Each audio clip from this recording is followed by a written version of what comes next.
It's Vegan Freak Radio number 102 on the 16th of November, 2008.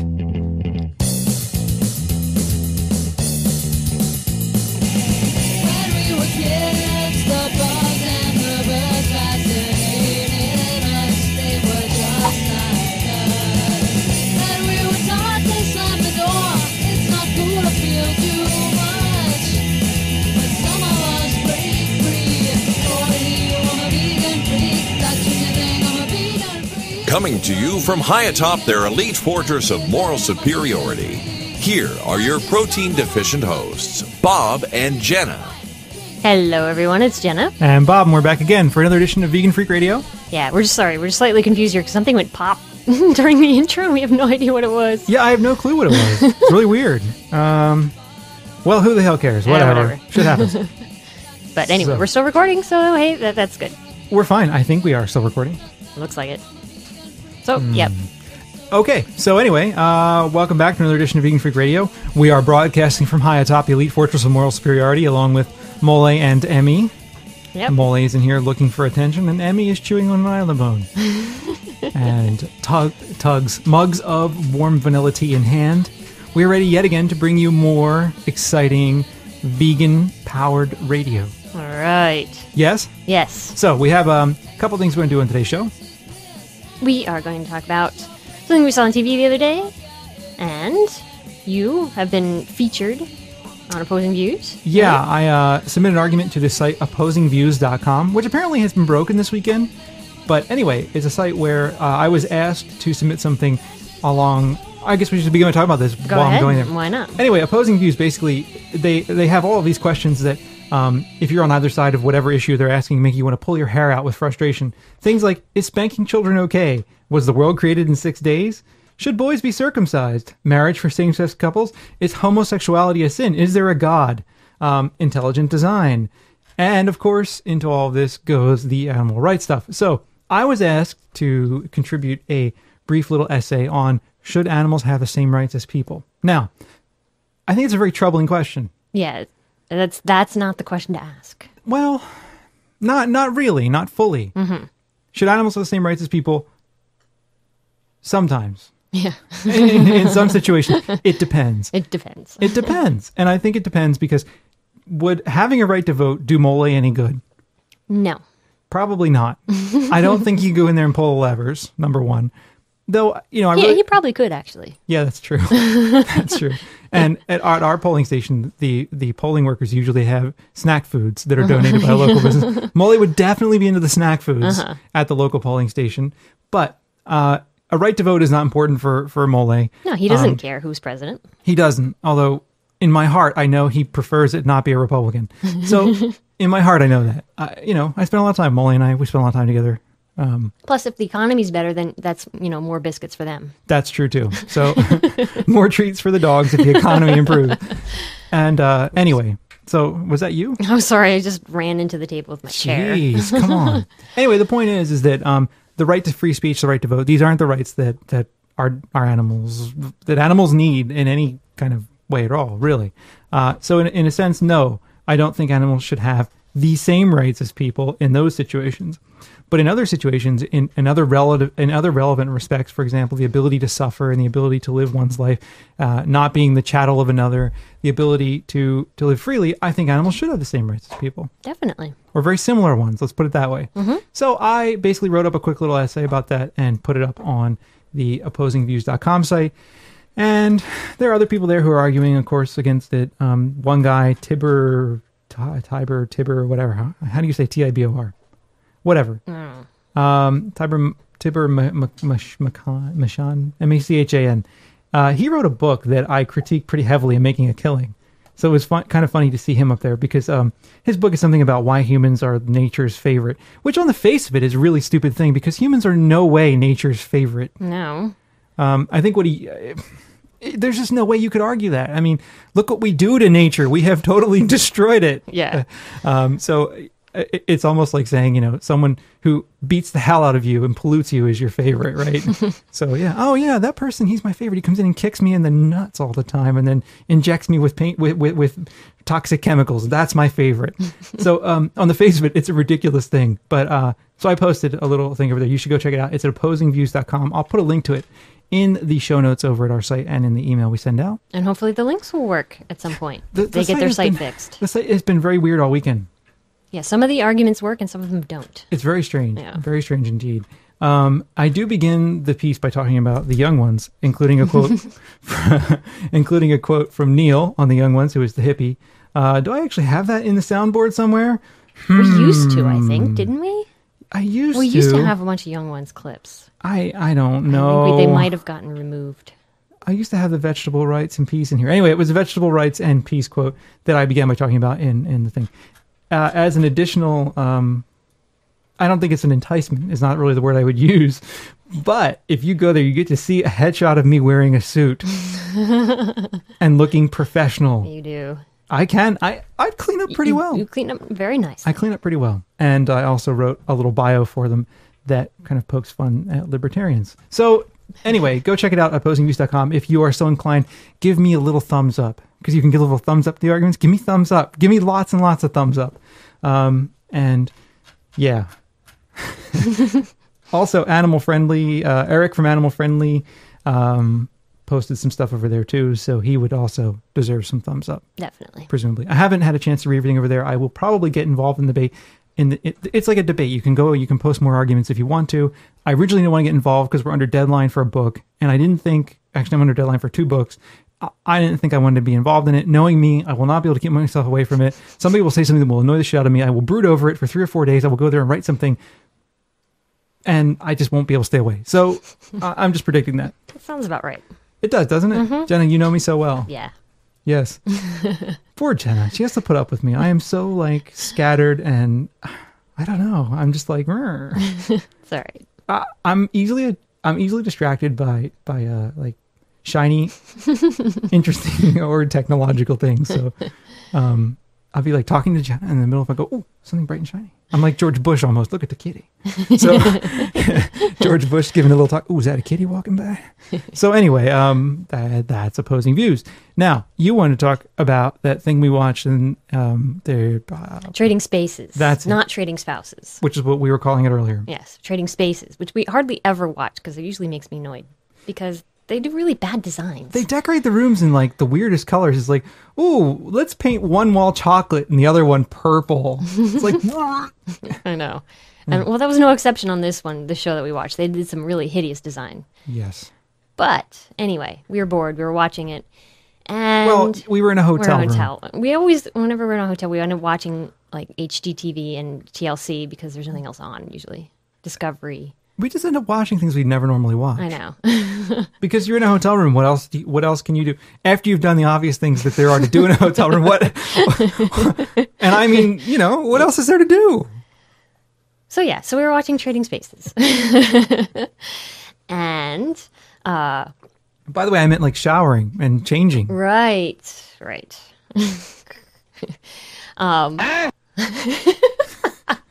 In what respect, Charlie? They won't go away for a long time. These clips? Yeah. These will never go away. Just like this one. In a few moments, you can come up and pet the turkey if you want to. That is forever in the vegan That free. is. That one, the turkey sound clip, will never go anywhere. Hey, this is our first show since the election, isn't it? Oh my God, are we that delinquent? I think so. I think it is. I think we are. Suck. We suck. We do. We suck. But anyway, so yeah, one cool step Yes. for the country. We Could elected be. a Democrat. Amazing. I think it's a good thing. In general, I'm always skeptical about politicians. Of but course, but change is good. Thank you, Obama. Okay. Go ahead. Anyway, what was I talking about? Trading This is like, spaces. welcome to the ADD cast with your host, Bob and Jenna. What? What are we doing? Are we doing a show? Welcome to the Attention Deficit Hyperactivity Disorder podcast. Right. Anyway. Okay, so on this show, this That's what makes this particular interesting. episode, it is. There were two married couples, and they were somehow, we missed the very, very beginning, so I think it was like a sister and her brother So there was but the two women were sister-in-laws. Sisters-in-law. Sisters-in-law. Oh my God, yeah. Sisters-in-law. Just to put off Yes. the deluge of emails saying, you don't say I know, sister-in-laws, I it's know. sisters-in-law. Yes, I know. Yes. Okay. And one of them, she said she was a vegetarian, She did say vegetarian. but we think she's vegan because she made it extremely clear that she didn't want any leather or any animal or any wool type thing, and there was no milk to be found in her refrigerator. Yeah, they were complaining about it when they had their coffee in the morning. We couldn't find any creamer in your animal-friendly house, is what the other sister-in-law said. Exactly. So we had this vegan, and she was really nice, and she wasn't like totally in your face about it, but she did have her demands, like any of us would. Like if somebody was going to redo our room, I wouldn't want them to put in a leather couch or anything made out of wool or silk or anything like that. Right. So of course she's going to be upfront about that. Fundamentalist weirdo. I know. And so then this sister-in-law was a real bitch. Tell us how you really feel. No, she really was. I mean, it doesn't sound like this is a new sister-in-law relationship. It was like they've known each other for a really long time, and I didn't think this person was a new vegan or anything. And so all she did was give the vegan shit about being a vegan. She gave her shit about being vegan, but they also had, but along with that went this idea that she was not fun. Exactly. Like, oh, she's so like uptight and she's not fun and all this other stuff. And it wasn't clear that stemmed from her actually being uptight, but from the perception that she was uptight because she didn't want to have leather and she didn't want to have milk in her house and all this other stuff. Exactly. So it was really frustrating to see from our end because like other than, not saying that she didn't want this kind of stuff in her house, which is completely understandable for all of us, she was just like any other normal person. She seemed, lighthearted, normal, American down-home person kind of thing, No, I wouldn't say she was down home. Well, no, but she was, they lived in Colorado. I'm a maverick. Maverick. So, yeah, she looked like just, your average She looked person. Totally average. So it was really frustrating to see this person because like they made this little video. The sister-in-law made this video about, it was so much fun redecorating your room, and even though we were frustrated at the fact that there was no milk for our coffee, and this is for 2 days. Yeah. and oh my God, you're gonna die if you don't have milk in your coffee for 2 days. Well, you can go to a convenience store. Yeah, but they probably didn't want them to bring the milk into their house. Well, you can go to a convenience store and get coffee and put milk into the coffee. Right, and then just bring the coffee. Then bring a cup or of you can, coffee. Oh my God, drink it black. You for could 2 put days. soy milk in it. Or put soy milk in it. I mean, I'm sure she had soy milk or rice milk or almond milk or other nut milk. Right.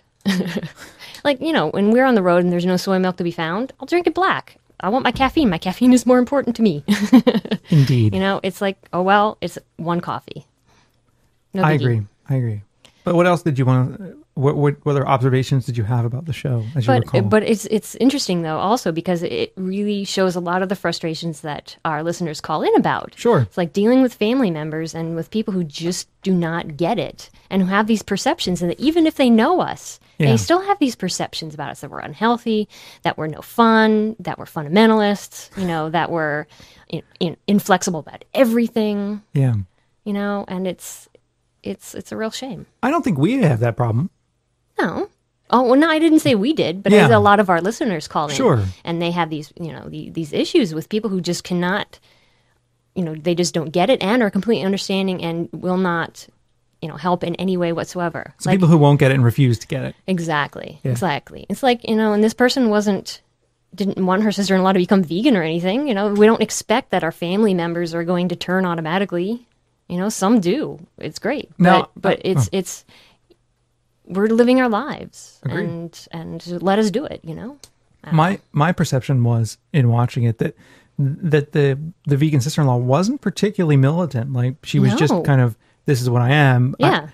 She didn't shy away from it. Not at all. Not at all. But she wasn't militant at all, yeah. Yeah, I don't think she was militant in the least. And she seemed to really be like, this is what I am. But it seemed like it really bothered the other sister-in-law that she was like that at all. Yeah. And then that translated into, oh, she's no fun to be around. And she's so uptight and all this other stuff.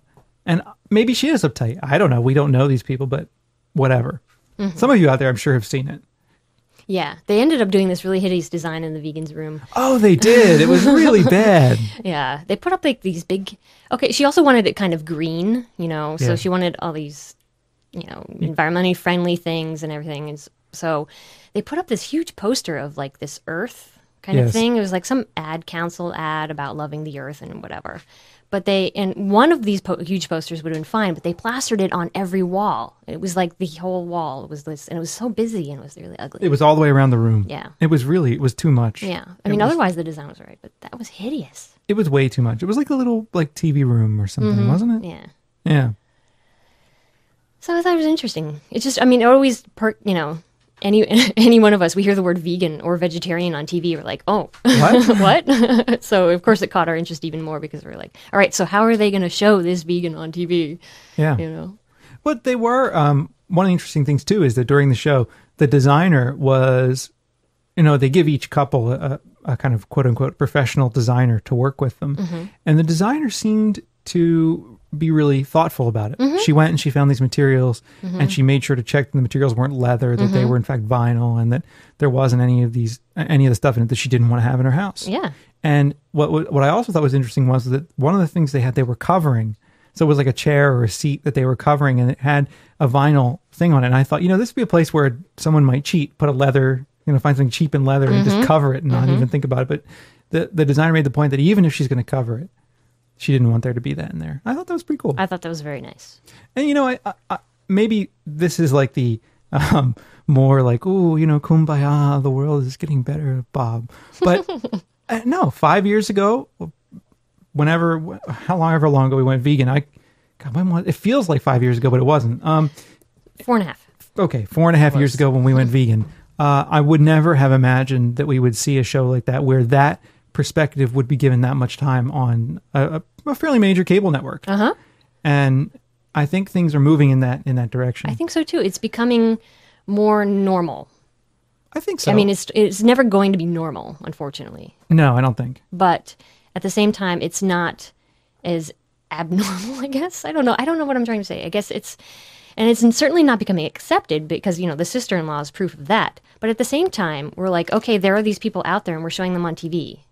Well, right. So maybe it is becoming more accepted. Yeah, maybe. Because, I mean, it's something they're willing to deal with and put on there. And I think also that vegan in some ways is getting caught up in this whole green thing. Yeah. And, I mean, there are environmental reasons to go vegan, but they're not the best reasons. I mean, frankly. I'm sorry, environmental vegans. I just don't think that the reasons are nearly as compelling. I know the emails are going to come, but I've looked into it. I don't think they're as compelling. I mean, they're compelling enough, but they're not hugely compelling. Right. They're not enough to get someone to go vegan and stay vegan, whereas the animal rights reasons are, I think. I think so too. I mean, veganism, the way that I see it is an ethical and moral thing. So its approach is an ethical and moral question. You can approach the environment in an ethical and moral way, but the environment isn't sentient unless you believe in like some Gaia theory type crap. The environment isn't sentient. Animals are sentient. So for me, the stronger case is to be made when it comes to respecting the sentience of animals as a reason for veganism versus respecting the earth. And I'm not saying that respecting the earth is not important. I'm not saying the carbon footprints and all that, Prius driving hippie crap isn't important because it is. But I'm just saying that the most compelling case happens to be for the animal rights reasons. Yes. In any case, it's interesting to see that though on national television. And I don't think the vegan was portrayed in a particularly negative light on the show. No, definitely not. I mean, the hosts and the actual show itself treated her just like they would treat anybody, any of the people on the show. Yeah. So. Well, you also have to look at the other sister-in-law. She seemed like one of these people who partied a lot in college and like was ultra popular and still kind of has a little bit of that yearning for those college days, but this fear that she's getting older. Like I'm psychoanalyzing people on the show. Like I don't know them, I see them for 15 minutes. And, I figured out their life story. Great me, right? But she does seem to have that kind of like, wild little bit of that wild party edge in her. That yeah, well, they kept bringing up stories of her dancing on tables while drunk. Yes, and their redo was like they put in a dance floor in their den kind of room, and so I think given that I think that the more rowdy kind of sister-in-law was analyzing her other sister-in-law from this perspective of what she wanted herself to be. She's worried Right. that in fact she's getting older, and in fact she's losing her cool because she's popped out a couple kids, and that she's just not as peppy as she used to be, and she's not as attractive as she used to be, and she doesn't dance on the tables anymore. So I think that there's this part of her that's really caught up in her own fear about her own morbidity. Yeah. Psychoanalyst. Dr. Bob. Is that working for you there? I feel like Dr. Phil all of a sudden. How's that working for you? Except I'm not anti-gay and Christian. So anyway, yeah, I don't know. I could be completely wrong, but what the hell? You tune in for all kinds of randomness that we give you, and we are here to provide it. This is true. So, what else, Gina? Voicemails? Should we do voicemails? I think so, unless you had something else you want to talk about. Let's play a little theme. I'll play this for you, my white lady. Time once again for some vegan freak voicemail. Maybe we'll hear from a hot chick or a choice male. Callers make us happy and help us keep our sanity, even if all they wanna do is fucking complain about the shitload of profanity. Hi, Bob and Jenna. This is Alden from Baltimore. I'm currently residing in Berlin on a study abroad program, and I just really need to rant right now. Berlin is so fun. Yeah, good city. And it's my first time calling. But so today at lunch, I ended up getting in a discussion with a boy who grew up on a farm, basically like a CSA, and we were arguing about dairy cows, and his point was basically that it's ethical for us to milk cows because otherwise they would die, and from milk poisoning or something. And I was trying to explain to him that the only reason that might happen is because of eons of humans domesticating and genetically modifying cows, and eventually I just had to remove myself from the situation because I was getting very heated and very frustrated because neither of us would budge. But yeah, worthless situations like that, walk away. I had to rant for a little bit because I can't rant to anyone here. Nobody's vegan. I have one vegetarian friend, but she doesn't see the fallacies with dairy. So anyways, thank you for doing what you do. And you guys provide me a lot of entertainment and you help return me to sanity when I end up talking to him too much and about too many things. So thank you guys and keep up the good work. Bye. Okay, thank you. Yeah, and don't forget, we talked a little bit about this last week on our Vegan 101, not last week, last show. Yeah, on it wasn't Vegan last 101, week. No, the Vegan 101 thing. And that a thing that a lot of people don't realize or don't remember is that in order to give milk, a cow has to be pregnant. Right. And they don't just get pregnant naturally. We make them pregnant. Right. So a cow wouldn't need to give milk if it didn't get pregnant because we got it pregnant. That's right. So I think a lot of people forget that that's how mammals work. We don't think about it because in humans, the people who are giving milk are the ones who've had kids. That's right. And we don't remember that that's the same thing with cows. That's right. So, they wouldn't need to be milked had we not been getting them pregnant. And that's one of the big problems with milk is that there's a calf involved in all of this. What happens to the calf? Veal. Yeah. Yeah. So if there were a calf there to drink the milk, this would be a non-issue. Exactly. A non-issue at all. Mm-hmm. And, the other thing, too, is that we're essentially bringing these animals into existence so that we can exploit them. I mean, that's the other thing, too, is that we're breeding and bringing into existence cows so that we can take the milk from them. Mm-hmm. We don't have to do that. No, we don't. We don't need it to live. So we don't need to do the step that comes before the milking that your, stupid friend is arguing we must do. There just simply is no have to involved there. Nope. All right. Hi, Bob and Jenna. This is Emma, same Emma that was running about Tesco a few shows back. Anyway, I was just calling because I recently got some work back from uni. I'm studying psychology, and as part of that, we can carry out research. And with this, we were allowed to study anything we wanted to. So I decided to interview a non-vegan about veganism, because clearly that's something I'm interested in. I got a really good mark for the piece, so I was really pleased. But I just thought some of her responses were really interesting, and questions I asked, sort of on her views about veganism and stuff. And it's interesting. She said some things that really made me laugh. It's hard not to laugh in an interview, but I just about managed. She was saying about like a vegan is having to have like a high level of self-control, which is really weird, as if like we have these like urges and stuff to like eat meat, and I like said, but no, we choose not to eat it. To me, it's gross. You know, it's not like resisting it. It's genuinely choosing not to. Mm-hmm. You know, like I could eat it if I wanted to. You know, it's weird. But anyway, yeah. And she was also saying about. Well, let me just interrupt there for a second. I mean, there's this whole thing like when people go, "Oh, you can't have that." I hate that. Yeah, you can't. Oh, I'm eating chicken, but you can't have that. Like, no, if I really wanted to have it, I could. Right. I don't want to. But I don't want to.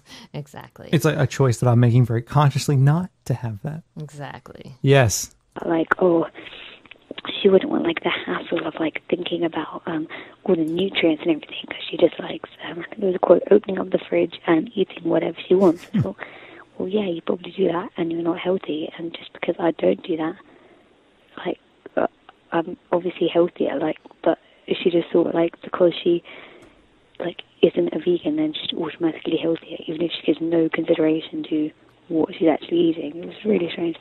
But I also open the fridge and eat what I want to eat. I do too. Because my fridge is full of vegan food. Exactly. So yeah, you stock your fridge with healthy vegan food, and then you're healthy and vegan. There you go. It was kind of interesting.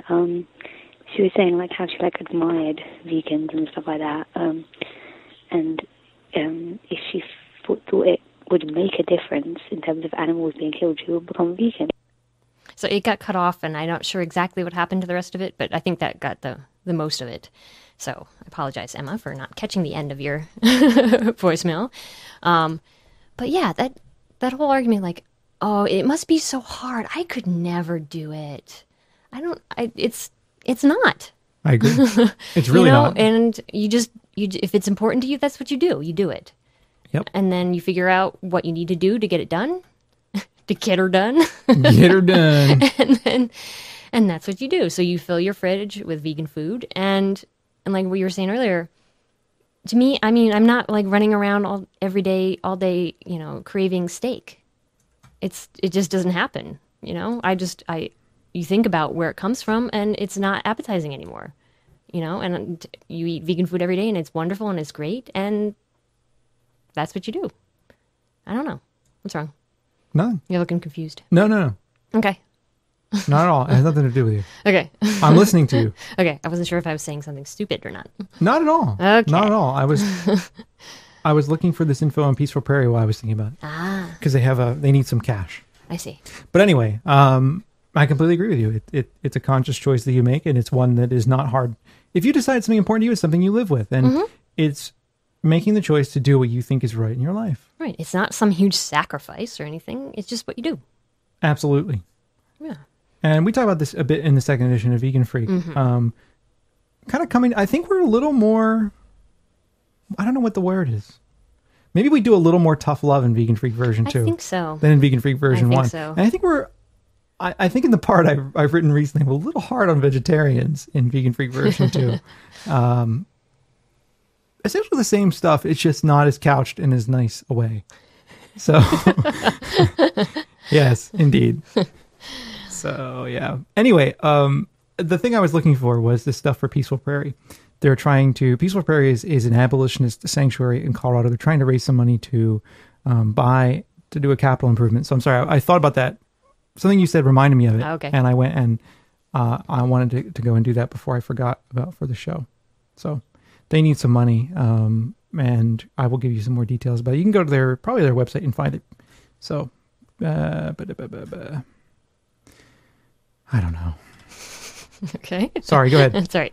This is what happens when I forget to prepare before the show. Uh-huh. So. Right. Yes. So, yes. So, more voicemails. let's move on. All right. Hi, Bob and Jenna. Even though I just started listening to your show, I'm already a big fan. It's so comforting to know that there are other people out there in this batshit crazy world that just feel the same way I do.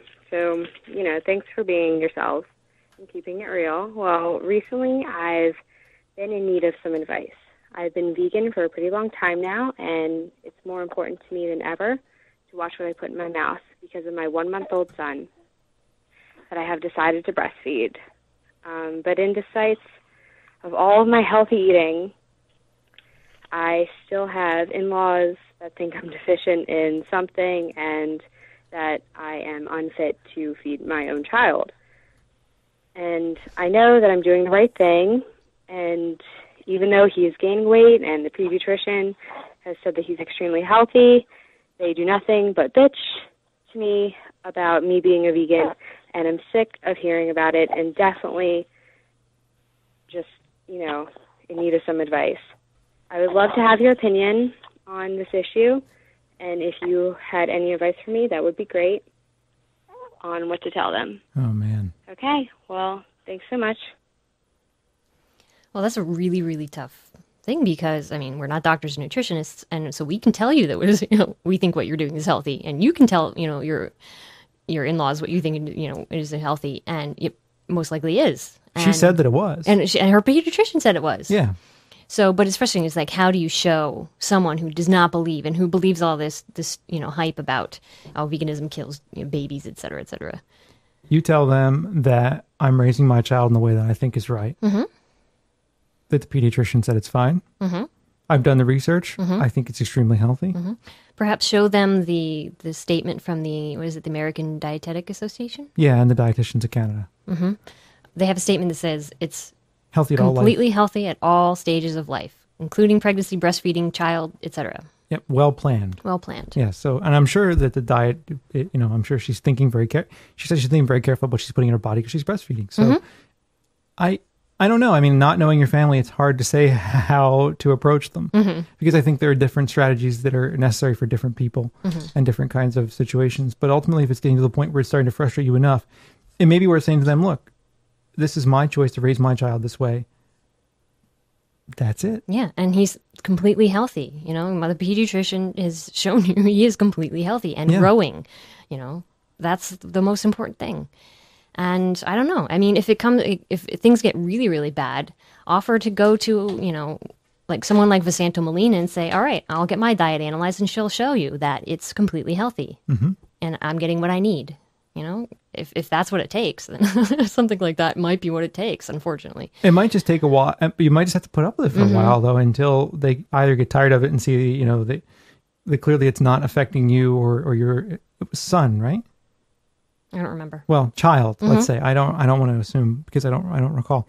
But in any case, you can just put up with it for a while, and when it's clear that it's not affecting either of you in a negative way, they'll probably just give up. Mm-hmm. Really, when it just gets after a while, it gets boring to keep harping on you when clearly there's no reason to harp on you. Mm-hmm.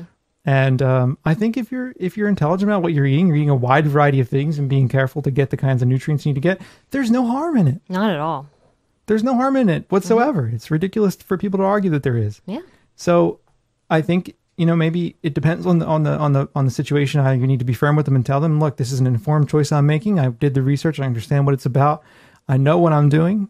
Or you wait it out. Mm-hmm. I think I don't know what else to do. Yeah. Or I guess you could go gently with them and just put up with it every single time and say, well, this is a choice I made and I think it's the right thing to do and it's healthy. And you can just keep saying that over and over again before one of you wears down. I don't know who. Mm. It sounds though like you're getting into a situation where you're getting really fed up with it, and that's really tough to deal with because then eventually you're just going to snap. Mm-hmm. So it might come to the point where you just have to say to them up front, look, I understand you're concerned. I understand what you're doing. I understand why you would care. I respect that you care, but this is what I'm doing, and this is what it means, mm-hmm. and this is why you need to lay off. Mm-hmm. What do you think? Yes. Okay. Also, to get back, Peaceful Prairie, you can go to peacefulprairie.org. They're trying to buy an additional piece of property to kind of expand what they're doing, and it's long overdue. And they just need some money. So if you want to give money to a good group, Peaceful Prairie is a very good group. I don't really have anything to do with them, personally. I've given them money in the past, but they're one of the few groups I feel very comfortable giving money to. So, mm-hmm. I want... Or perhaps you can ask for that as a gift for Christmas. Have someone give you money give them money in your name. Yeah, not a bad idea at all. Mm-hmm. So peacefulprairie.org. PACEFULPRAIRIE.org. Or give it as a gift yourself. There you go. Also. Perfect point. Mm-hmm. Hey, Bob and Jenna, this is Natasha. I just want to call because I'm in a great mood. I gave a speech for my rhetoric class about speciesism, which I actually was kind of nervous to give at first because, we're talking about controversial issues. That's not one of the ones people tend to hear, and people tend to get kind of pointed because there was a question period afterwards where they got to ask any kind of question they want. So, but it went pretty well, and I, stayed pretty just logical, and I think survived the questions. But I was happy because even though I thought, okay, I gave a speech, but no one probably bought it, there are actually some people interested in asking questions, and, one girl wanted to know more information. She said she didn't think she could ever be vegetarian, but, told her to go listen to your podcast, so who knows. But I actually also wanted to ask a question, ask some advice. The cafeteria at our university, even though it does offer vegan options, it's kind of, they're all right, and also nothing's labeled, so unless you know exactly what's vegan that day, which I was only able to do once I found an online menu, you have no idea of knowing what's vegan and what's not. So I was thinking maybe go in and ask, can you maybe put ingredient lists on everything? Because if you ask anyone in the cafeteria, they kind of look at you like, I don't know, and walk away and refuse to even look. So I was wondering if you guys could think of anything else or any advice for trying to make the cafeteria a bit better at my college for us vegans. So anyway, thanks guys, and peace out, and stay freaky. Excellent. Well, you should go talk to the head of the dining services. Absolutely. You can send them an email. Mm-hmm. And that way, you're sure you're at least getting to someone who cares about what's going on there. And tell them, you need things labeled. You need to know what's in there because, you do not eat any of these, X, Y, and Z, and explain to them. Sure. most of them will know what you're talking about, but it's always good to lay it out, no dairy, no mayo, no eggs, no, et cetera, et cetera, et cetera.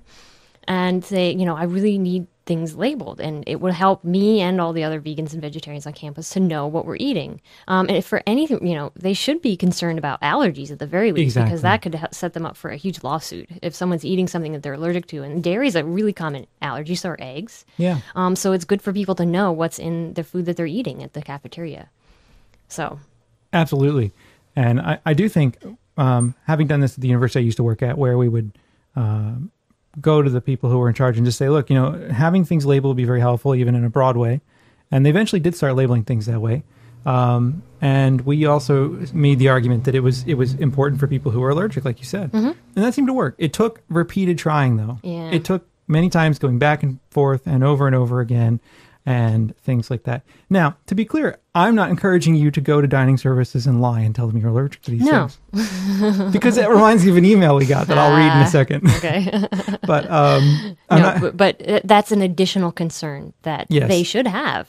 Absolutely. Besides the fact that people who don't want to eat these things are people who can't eat these things. I mean, that's really that's really a case of can't eat. That's right. So for both situations, they should be concerned. Yep.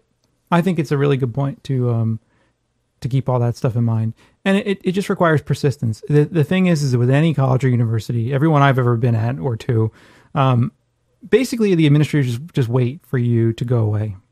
Because you're going to leave in 4 years or 6 years or however long it takes to get at your whatever degree you're getting. Eventually you're going to go away. And they're counting on that. So they will put you off and put you off and put you off.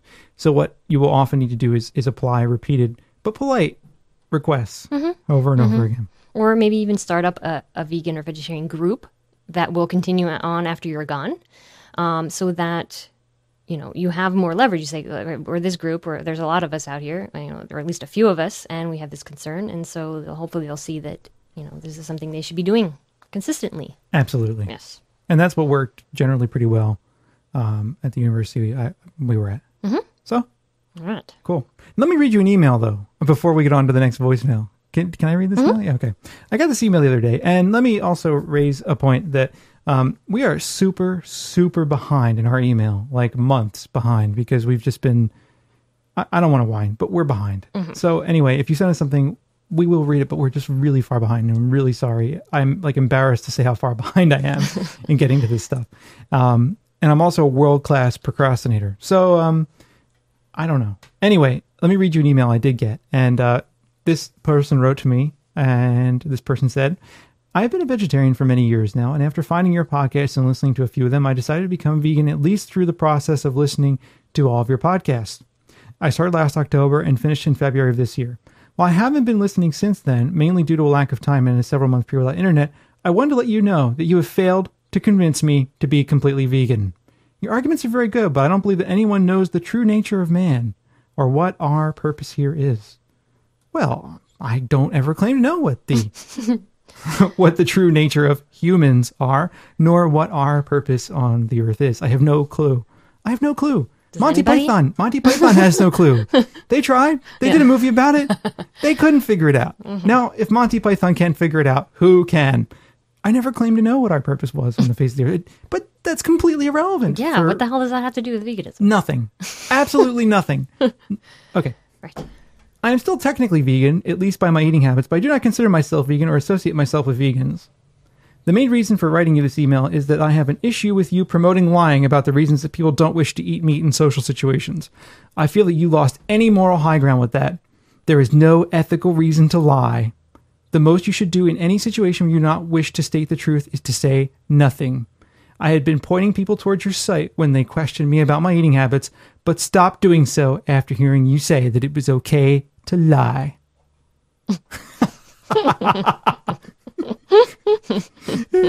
I read this email, I started laughing. Because, okay, when did we say... melodramatic. It's a little over the top. I mean, it also has in there some very, very questionable...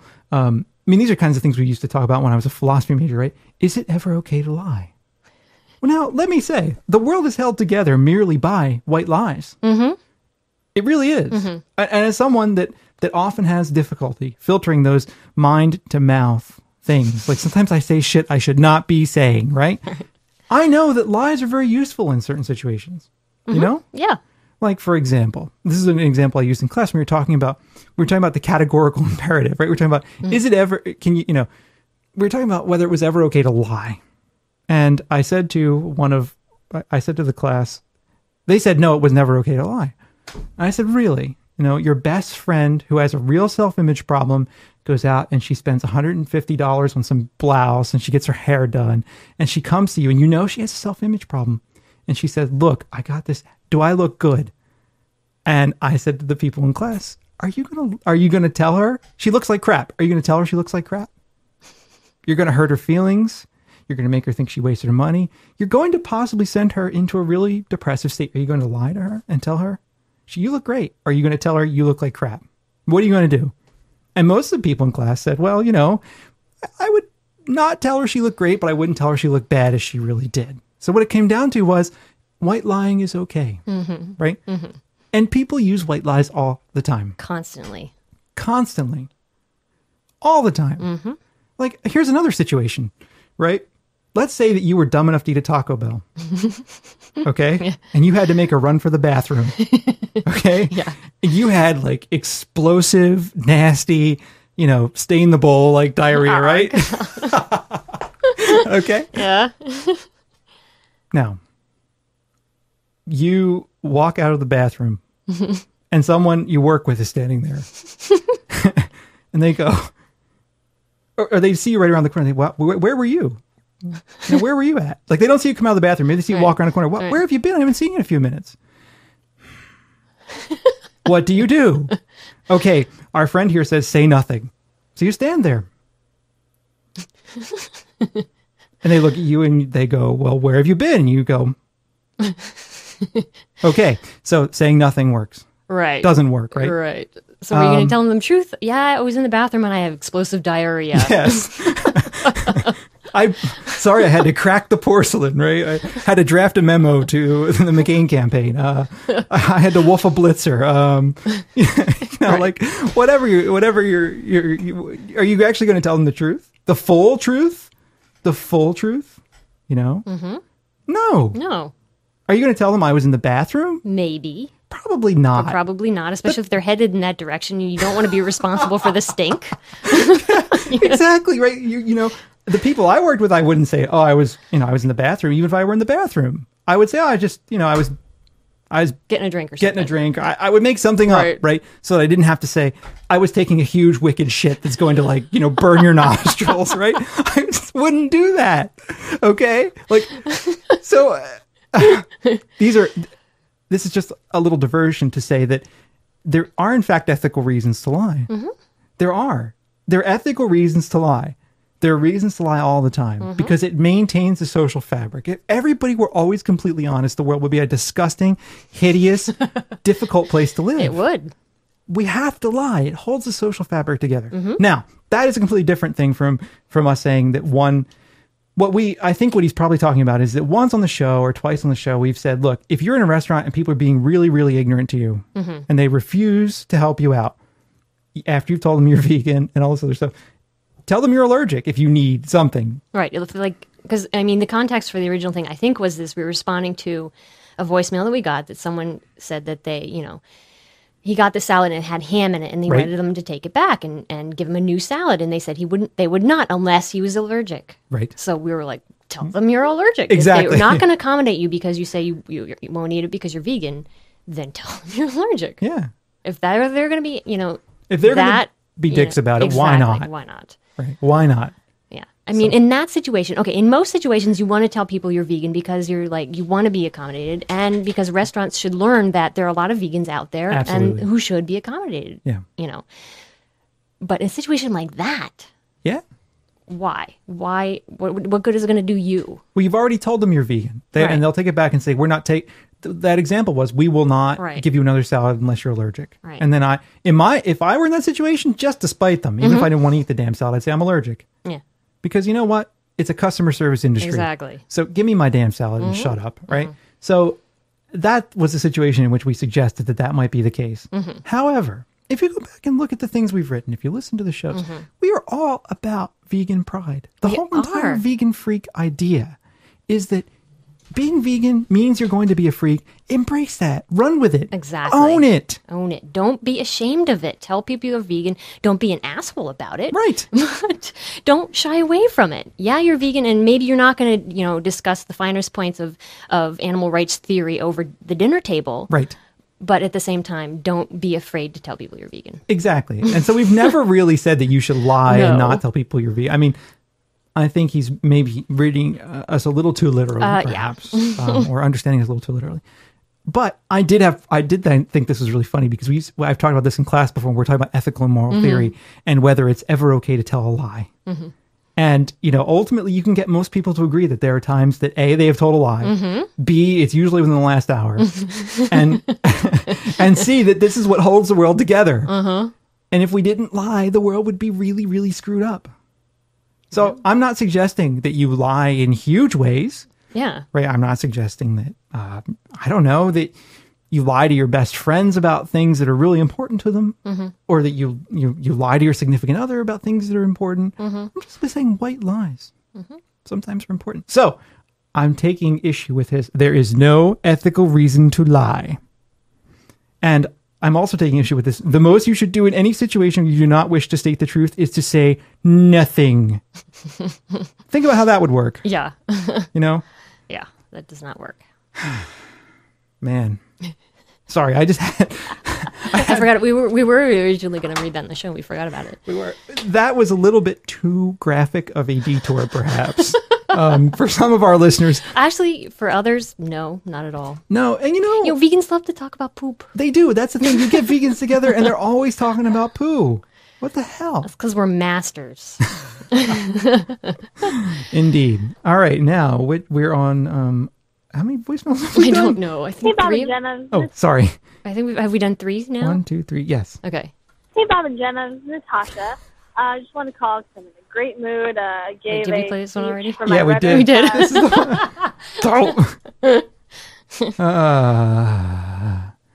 Oh my God. Oh my God. Where's the Ritalin for all of you sound effect? I can't find it. Hey guys, it's Nicole. I'm not on the forums, but I do live in New York. about an hour outside the city. And I had a question that's been kind of bothering me. Recently, my boyfriend's parents were babysitting for this little girl. She was about 3 years old. And it sparked my attention. It's the first time I told my boyfriend's family that I was vegan. And the mother was kind of freaking out. But then, we're all eating dinner, and so they decided to ask, why am I vegan? And a little girl was there, and I just kind of froze up. I didn't know what to say. I just had ethical reasons, and I think I was a little bit more, I said maybe a few more words after that and then just kind of shut up. But I'm about to be an aunt. My sister's having a baby, and I'm planning on helping to raise her. So I wanted to see if you guys are aunts or uncles, or if you have cousins that have babies or anything like that. You know how kids are curious about everything. If somebody asks, if a little kid asks, why don't you eat meat? What do you say to a kid? I don't know. Anyway, love your show, and I'll talk to you guys later. Bye. We don't eat meat because your mommy's a murderer and she feeds you meat. No, I'm just kidding. Definitely not. Go ahead. We do not have kids. We do not have nieces and nephews either. My cousin has an 8-year-old. Well, he's going to be 8. Yeah, but I don't even think he realizes that we don't eat meat. No, I don't think it comes up. No, he just doesn't pay attention to that kind of thing because we're not there that much. No, we're not.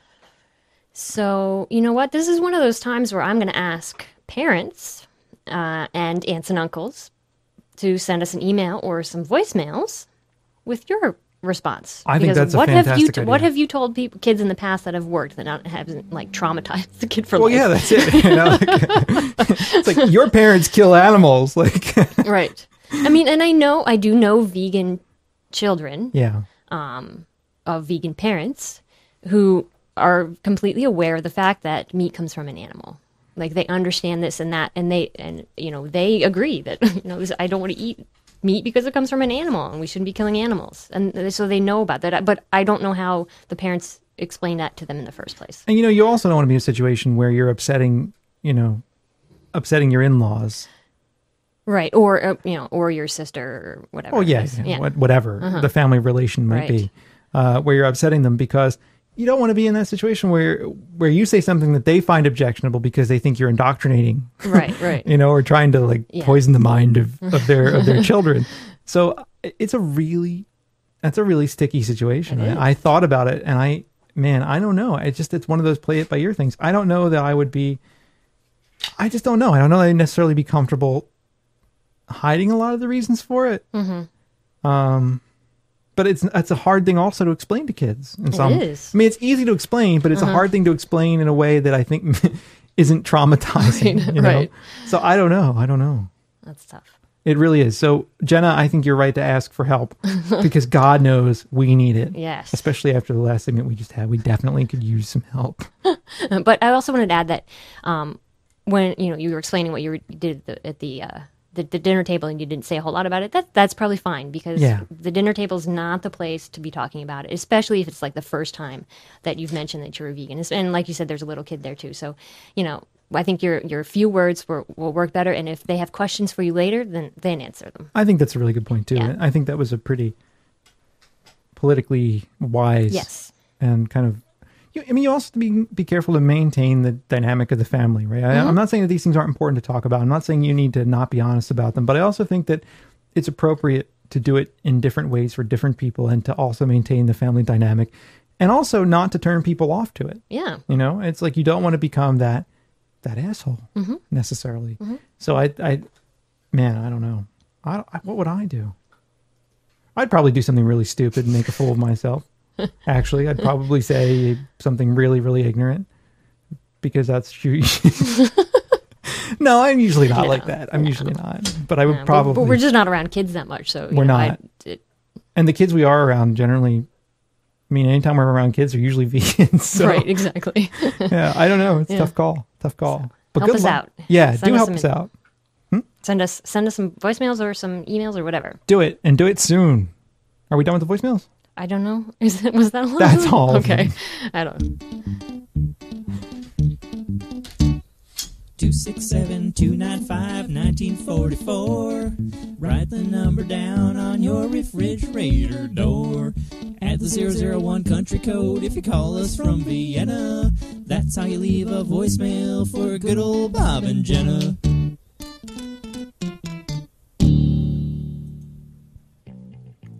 Okay. All right. So that was the show. At least that's what we're calling it these days. Hope it was entertaining at the very least. I hope so. I don't know. Well, anyway, we've got a busy couple months ahead of us, so we will. My goal is to get out a show as often as we can. So we're trying. Know that we often feel guilty about not doing them. We do. But this this month and the next couple months are just insane for us. So hopefully, at least twice a month is our goal. I think we can. That's kind of where we're at right now, roughly. So exactly. I'd like to aim for that. So anyway, thank you for your patience with us. We very much appreciate the support you've shown us and the very kind feedback that many of you give us. So thank you. Yes, thank you very much for listening. So we're at 267-295-1944 is our voicemail line. You can visit our website at veganfreakradio.com. And please do get back to us about some advice for the person who's going to be an aunt and who wants to talk to her. Yes. Talk to her wee ones in the right way. Yes. So, I don't know. Anything else you want to add? I don't think so. I think that's it. Okay. I will now stop embarrassing myself. I want you to know that if all several thousand of you were sitting here in a room and I were having this discussion, I couldn't do it. No, definitely not. But to me, it's just like me and Jenna sitting here talking. Right. So I can make a fool of myself very easily and it doesn't hurt nearly as bad. So anyhow, have a good fortnight. Yes. Thanksgiving coming up. In America. In U.S. America. Yes. Not in America, North America. No, but U.S. America, I hope everybody survives it as well. Yeah, for sure. But, all right. That's Bye. Bye.